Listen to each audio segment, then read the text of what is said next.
সে পারলে আপনি কেন পারবেন না? আজ আমরা কথা বলবো একজন মানুষের গল্প, যার জীবনটা কখনোই সহজ ছিল না। আপনি কি কখনো এমন পরিস্থিতিতে পড়েছেন যেখানে মনে হয়েছে আমার দিয়ে কিছুই হবে না?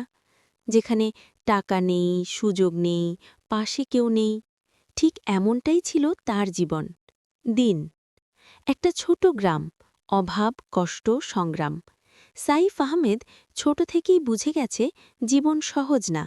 বন্ধুরা যেখানে খেলত, সে কাজ করত, কারণ সংসার চালাতে হতো। মানুষের কথা। সবচেয়ে কষ্টের জিনিস কি জানেন? মানুষের কথা। অনেকে বলতো, তুই কিছুই করতে পারবি না, এইভাবে জীবন যাবে। এই কথাগুলো তাকে ভেঙে দিত। ভেঙে না পড়া। কিন্তু সে একটা জিনিস বুঝেছিল, যদি আমি নিজেই হাল ছেড়ে দিই তাহলে আমি শেষ। তাই সে ঠিক করল, আমি চেষ্টা করব। ছোট শুরু, বড় কিছু না, ছোট শুরু। কৃষিকাজ, মুরগি পালন, ফার্ম। প্রথমে লাভ হয়নি, বরং লস হয়েছে। ব্যর্থতা। অনেকবার সে ব্যর্থ হয়েছে। টাকা হারিয়েছে, মানুষ হাসছে, আত্মীয়রাও বিশ্বাস করেনি। একটা সময় এমনও এসেছে যখন সে প্রায় হাল ছেড়ে দিচ্ছিল। Turning point. একদিন সে একটা সিদ্ধান্ত নেয়, আমি থামব না।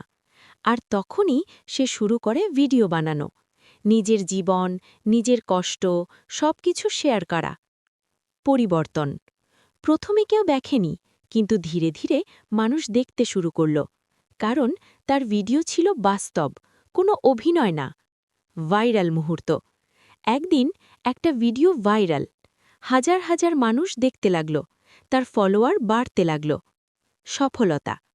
আজ তার নিজের ফার্ম আছে, নিজের ইনকাম আছে, মানুষ তাকে চেনে। সে আর আগের সেই মানুষ না। আপনার জন্য মেসেজ।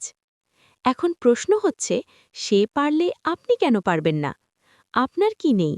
সময় আছে, সুযোগ আছে, মোবাইল আছে, তাহলে সমস্যা কোথায়? বাস্তব সত্য। সফলতা সহজ না, কষ্ট লাগে, সময় লাগে, ধৈর্য লাগে। কিন্তু অসম্ভব না। সে পারলে আপনি কেন পারবেন না? আজ যদি শুরু করেন, একদিন আপনিও সফল হবেন। আজ থেকেই শুরু করবেন নাকি কাল বলবেন?